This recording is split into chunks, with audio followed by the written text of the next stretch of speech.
out there. In Oymyakon, the cold doesn't just bite, it waits. At 71 degrees below zero, your breath turns into tiny crystals that crackle in the air, sounding like dry grass under your feet. One step outside and your eyelashes freeze solid in seconds. Stay for 15 minutes. Your nose turns white. 5 minutes more, and the damage becomes permanent. Inside the house, it's warm, almost 30 degrees above zero. But the moment you open the door, the temperature drops more than 100 degrees.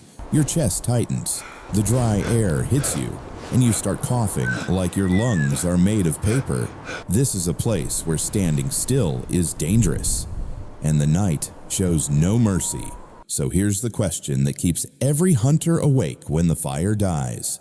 Without firewood, how do the Yakut survive a night at 71 degrees below zero? When a Yakut hunter comes home at night, he doesn't walk into a warm wooden cabin like we imagine. He steps into a shelter half buried in the ground, a quiet little urasa carved into the frozen earth. Out there, the world sits between 60 and 71 degrees below zero. The air is so still, so silent, that even his breath freezes in front of him without a sound. He has no firewood tonight, no flames to chase the cold away. If he loses the warmth inside this shelter, it's game over. That's why his ancestors learned one rule: the earth holds heat better than the air. So they lowered the floor into the ground. They made the doorway small, almost like a crawl hole, so every bit of warm air stays trapped like a heat bubble. The structure is simple but clever. Willow logs on the bottom, pressed earth on top, then layers of grass and fur. The walls are built with 7 layers wood, outside basalt wool, inside foam plaster, each one slowing the cold. Above his head, the attic is filled with sawdust and soil, making a thick blanket that keeps the warmth from leaking out.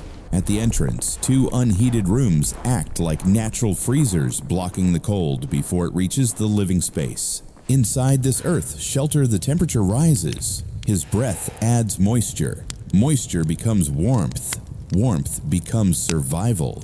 In a night, this cold fire is helpful, but heat trapping is everything. Close the gaps. Lower the floor. Let the earth work for you. It's the same lesson modern campers learn the hard way. Stop the wind, seal the air, and build walls that work smarter than the cold itself. Out in the Yakut winter, even 20 layers of modern clothing, almost 30 pounds, can't save you. The cameraman wore all of that and still felt the cold biting through every inch. But the Yakut, they walk through the same freezing darkness with fewer layers and somehow stay warmer. Their secret starts with the reindeer. Reindeer fur is built like a natural heater. Each hair is hollow on the inside like a tiny straw. Those hollow tubes trap warm air and hold it close to the body. That warm air becomes insulation, simple but powerful. Then comes the horsehide, thick, tough, windproof. When the cold wind hits at 60 degrees below zero, the horsehide takes the punch, so the body doesn't have to. The system is always 3 layers, a soft inner layer to trap body heat, a middle layer of reindeer fur for insulation, and a tough outer shell of horsehide to block the wind. There's one rule passed down for generations: don't let sweat touch your skin. Sweat in this cold turns to ice. Ice steals heat fast, and when heat goes, life goes with it. But when the layers work together, something amazing happens. The wind can't cut through. The fur doesn't freeze solid, and the body stays close to 37 degrees, steady, safe, alive. In the end, it's not the fur itself that keeps a hunter warm. It's the air trapped between the layers, the same trick modern hikers and mountaineers rely on today. You don't fight the cold head on, you trap your heat and let it fight for you. In a Yakut winter, the face is the first thing the cold tries to take. At 71 degrees below zero, your nose goes numb in minutes. Your skin turns pale, and if you stay just a little longer, it freezes solid, turning white like chalk. Cold wind doesn't just sting, it squeezes the blood vessels. It freezes the water inside each cell, and when the cells burst, It hurts in a way no one forgets. That's why the Yakut use something simple, something old, something that works. Animal fat, horse fat, fish fat, both melt slightly on warm skin and create a thin anti-wind film that keeps the cold from digging in. When combined with a strip of fur over the cheeks and nose, it becomes a shield, soft, quiet, and life-saving. The method is easy, but must be done right. Rub a thin layer of fat across the cheeks, the nose, and the chin. Cover the face with fur to block the wind. Breathe slowly through the nose so you're not blasting freezing air onto your own skin. And if frostbite begins, there's one golden rule: never rub it. Rubbing breaks tiny capillaries and turns damage into injury. When done properly, the results are powerful. The skin doesn't burn, blood keeps moving, the numbness fades, and the hunter keeps his face literally. In a place this cold, it's funny how something so small, a smear of fat, becomes the difference between pain and survival. Even today, modern hikers use the same idea with oil-based lotions and Vaseline. Different bottles, same wisdom. In a Yakut winter, the body doesn't freeze all at once. It freezes from the outside in, starting with the hands, the feet, and the face. And that's why the Yakut have a rule passed down through generations: if you don't move, you die. Stand still for just a few minutes in this cold, and the blood in your fingers slows down. Then it stops. Then the frostbite takes over. It's quiet, but deadly fast. So the Yakut hunters learn to use their own body heat like a small fire they carry inside. Not too fast, not too slow. Just the right rhythm, like a heartbeat in the snow. They move for 10 to 15 minutes, letting their muscles heat the blood. Then they pause for 1 or 2 minutes behind a tree, a rock, or a snowbank, anything that blocks the wind. That short pause traps the heat inside their layers. It's like shutting a door before the warmth escapes. But there's one catch: they must not sweat, because sweat is death out here. The moment moisture touches the skin, it freezes. And when ice forms under your clothes, it pulls the heat right out of your body, faster than firewood ever could replace it. So the hunter breathes slow, easy, steady. He keeps his chest relaxed so the freezing air doesn't shock his lungs. He moves when he must. He rests when he can. And through this simple cycle, he builds a small, warm zone beneath his clothes, a safe pocket of heat that follows him through the night. No flame, no firewood, just movement. And in a place, this cold movement becomes the warmest tool a human has. Modern hikers still use the same trick move: smart breathe, smart avoid sweat, and let your body fight the cold from the inside out. In Oymyakon, food doesn't just get cold, it turns to ice fast. A fish pulled from the warm river water freezes solid in just a few seconds. You can hold it in your hand, and it becomes a piece of stone. No vegetables grow here, no fruit survives the winter. For the Yakut, meat and fat are not just food, they're fuel.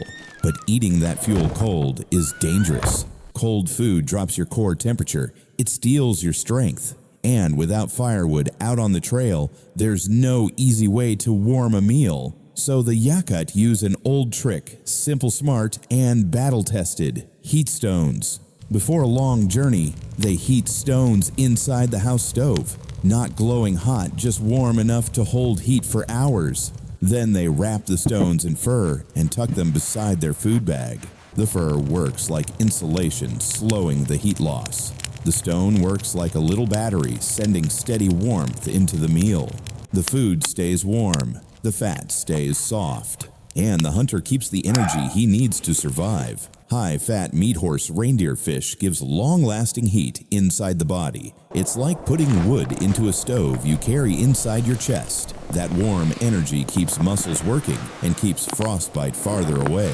The payoff is real. The body recovers faster, hypothermia backs off, and the warm energy lasts long into the night, even without a fire. In a place 71 degrees below zero, sometimes the smartest move isn't making heat.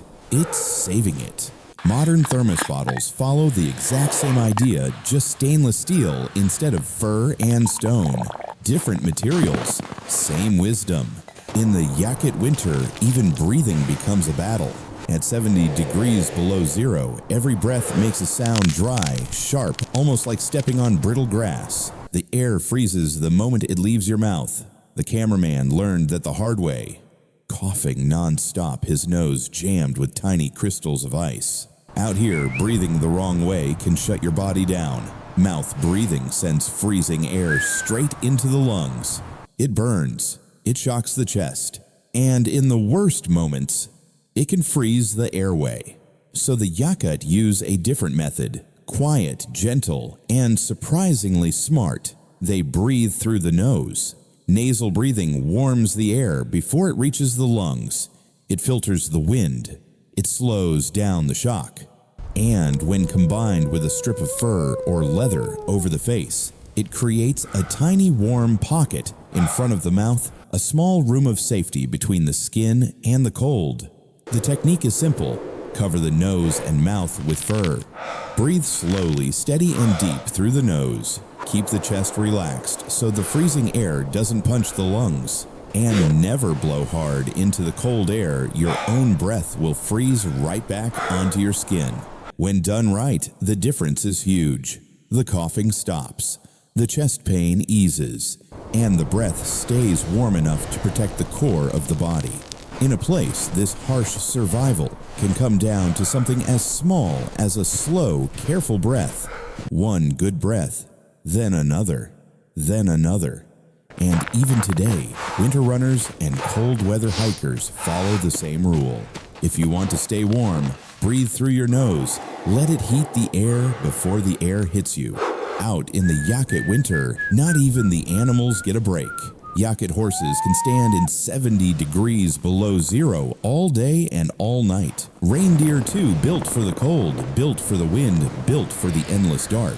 And for the Yakut hunter, these animals are more than transportation. They are warmth, they are shelter, they are life. The danger comes at night. No firewood, no fire, and the wind moves across the snow like a blade. If the hunter sleeps in the open, the cold will take him before morning. But the Yakut learned something clever. A herd creates its own wall. Reindeer and horses block the wind with their bodies. They share heat. And standing together, they make a small, warm pocket in the middle of a frozen world.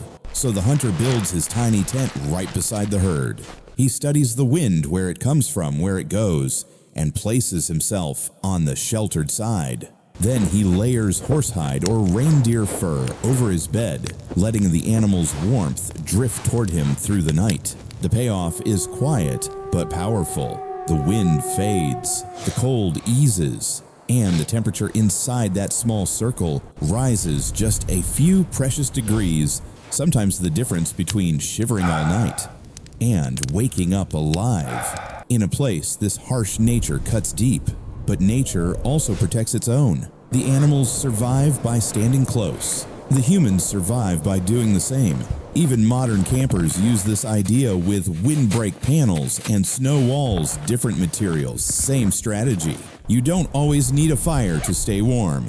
Sometimes you just need the right company. In the end, the Yakut hunter survives the kind of cold most people never even feel in a lifetime. Not because he has firewood, not because he has luck, but because he carries the old knowledge quiet, simple, and carved into his bones. He trusts the earth beneath his shelter. He trusts the layers of fur on his body. He trusts the rhythm of his breath and the steady movement that keeps his blood warm. And above everything, he trusts the rules of the cold, because out here, the cold writes the laws, not man. The Yakut don't fight winter head on. They work with it. They bend with it. They survive by listening to nature instead of trying to outrun it. And that's why they're still here, in a place 71 degrees below zero, living where most people would last only minutes. So now the question comes back to you, the listener by the fire. If the flame ever dies in the middle of a winter night, which of their ancient tricks will you remember? The shelter, the fur, the breath, the movement. One day that answer might matter more than you think.